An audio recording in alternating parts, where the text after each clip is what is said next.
పెద్ద నోట్ల రద్దు వల్ల అత్యధికంగా నల్లధనం కోల్పోయిన వర్గాలు, వాటి వివరాలు మీరే వినండి.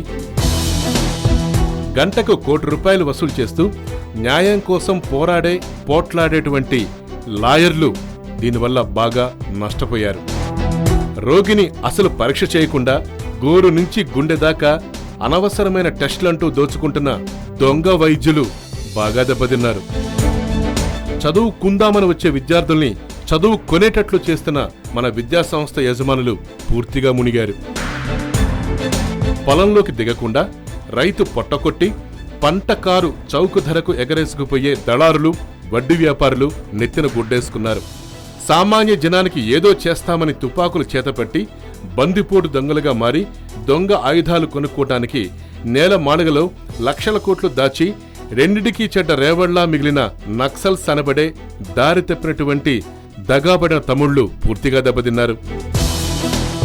ప్రజాసేవ కోసమే మేమున్నామని ఓట్లు కొనుగోలు చేసి ఖర్చుకు 1000 రెట్లుగా ఇబ్బడి ముబ్బడిగా వేల కోట్లలో నల్లధనం మూటగట్టుకుని మురిసిపోయి మూర్చపోయిన మన రాజకీయ నేతలు నెత్తిన చెంగేసుకున్నారు.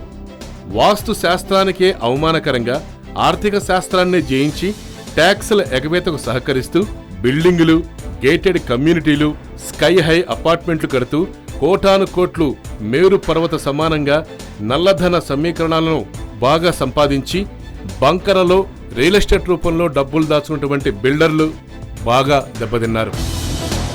సేవా దృక్పథం ఇంతైనా లేకుండా తమ దగ్గరకు వచ్చిన ప్రజలను జలగల్లా లంచాల కోసం పట్టిబిడిస్తున్న ప్రభుత్వ ఉద్యోగులు పూర్తిగా ముసుగేసుకున్నారు. విన్నారు కదా, నోట్ల రద్దు వల్ల అత్యధికంగా ఎవరు దెబ్బతిన్నారు? Yo-yo news, Hyderabad.